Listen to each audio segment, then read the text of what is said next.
আমি বরিশাল ইউনিভার্সিটিতে এমন একটা সময় এসেছি যে সময় বরিশাল ইউনিভার্সিটির সৌন্দর্য আরো দ্বিগুণ বেড়ে গেছে এবং বরিশাল ইউনিভার্সিটিতে এমন কিছু রয়েছে যেগুলো অন্য কোনো ইউনিভার্সিটিতে নেই। আমি সবকিছু আপনাদেরকে আজকে ঘুরিয়ে দেখাবো। এভরিবডি, চলে আসলাম আমরা বরিশাল ইউনিভার্সিটিতে। আজকে আমরা আপনাদেরকে বরিশাল ইউনিভার্সিটি সম্পূর্ণ ঘুরিয়ে দেখাবো। তাই যারা বরিশাল ইউনিভার্সিটি দেখতে চাচ্ছেন আমাদের সাথে থাকুন এবং সম্পূর্ণ বরিশাল ইউনিভার্সিটিতে দেখতে থাকুন। চলুন, আমরা বরিশাল ইউনিভার্সিটির সামনে রয়েছি আর আমরা 4 নাম্বার গেট দিয়ে ভিতরে প্রবেশ করেছি। ভিতরে প্রবেশ করার সাথে সাথে দেখি বরিশাল ইউনিভার্সিটির একটি লাল বাস, তারপর নিচে তাকিয়ে দেখি ইটের রোড। আমি ভাবছিলাম হয়তো এই জায়গাটায় ইটের রোড থাকবে। তারপর সম্পূর্ণ বরিশাল ইউনিভার্সিটি ঘুরে দেখার পর দেখলাম যে সম্পূর্ণ বরিশাল ইউনিভার্সিটিটা ইটের রোড দ্বারা। আর সামনে এসে দেখতে পেয়েছি একটি মাঠ, আর এখানে পাশাপাশি দুটো মাঠ, কিন্তু মাঠ আমার কাছে অতটা সুন্দর লাগেনি। এই বরিশাল বিশ্ববিদ্যালয়টি কীর্তনখোলা নদীর পাশে অবস্থিত আর এটা বাংলাদেশের ভিতর 33তম পাবলিক ইউনিভার্সিটি।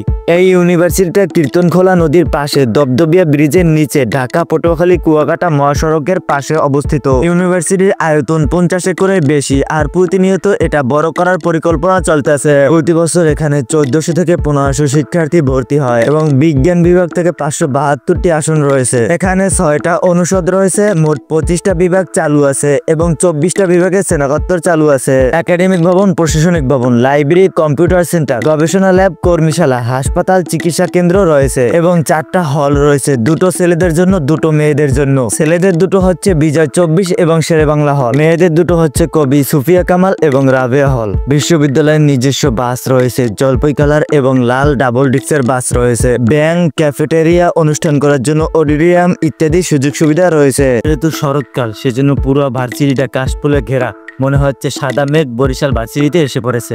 মেডিকেল সেন্টারে প্রাথমিক চিকিৎসা দেওয়া হয় এবং জটিল রোগ হলে নিকটস্থ হাসপাতালে রেফার করা হয়। বর্তমানে এই ইউনিভার্সিটিতে ছাত্র সংখ্যা 1400 থেকে 1200 আনুমানিক। 2024-25 গবেষণা কার্যক্রম অনুযায়ী বরিশাল ইউনিভার্সিটি 23তম স্থান দখল করে। বরিশাল ইউনিভার্সিটির সাদা মেঘের ভিতর ঢুকে পড়েছি। দেখতে পাচ্ছেন চারপাশে কাশফুল, তার বিকার বরিশাল ইউনিভার্সিটি। মনে হচ্ছে আকাশ থেকে সাদা মেঘ নিচে পড়েছে। দেখতে কতটা সুন্দর লাগতেছে, যদি আপনারা একবার আসেন তাহলে বুঝতে পারবেন। আর আমরা যতটুকু সম্ভব বরিশাল ইউনিভার্সিটি সম্পূর্ণ ঘুরিয়ে দেখাতেছি।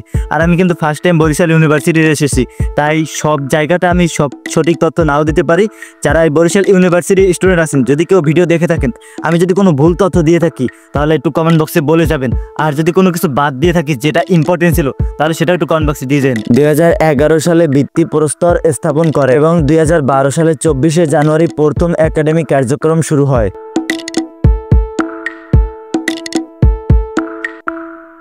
আমরা যতটুকু সম্ভব বরিশাল ইউনিভার্সিটিতে ঘুরিয়ে দেখাচ্ছি। আর আপনাদের কাছে কেমন লাগতেছে বরিশাল ইউনিভার্সিটিটা সবাই একটু কমেন্ট করে জানান।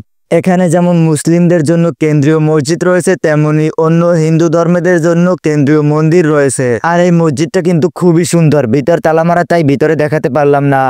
দেখতে পাচ্ছেন এটা হচ্ছে বরিশালের সব থেকে সুন্দর রোড, চারপাশে গাছ দিয়ে ভরা। আর এই রোডটা কিন্তু মনে হচ্ছে যে কিছু কিছু ভূতের যে মুভি করে ওই মুভির ভিতরে যে ভূতের যে অ্যাকশন গুলো ওই রকমের রোডটা লাগতেছে। আবার কিছু কিছু মুভি আছে যে নির্জম রোডে নিয়ে গিয়ে কি করে বলি না ভায়োলেশনের ওই রোডের মতো লাগতেছে। আর এই রোডটা হচ্ছে বরিশাল ইউনিভার্সিটির পাশে। আপনাদের কাছে কেমন লাগতেছে সবাই একটু কমেন্ট করে জানিয়ে দেন। সো অবশেষে বরিশাল ইউনিভার্সিটি নিয়ে ভিডিও বানানো সম্পূর্ণ কমপ্লিট। আর ভিডিওটা এই পর্যন্তই।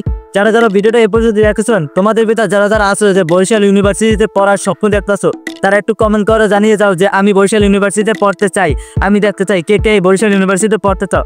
তো আজকের মতো ভিডিওটা এই পর্যন্তই। সবাই ভালো থাকেন, সুস্থ থাকেন, আল্লাহ হাফেজ।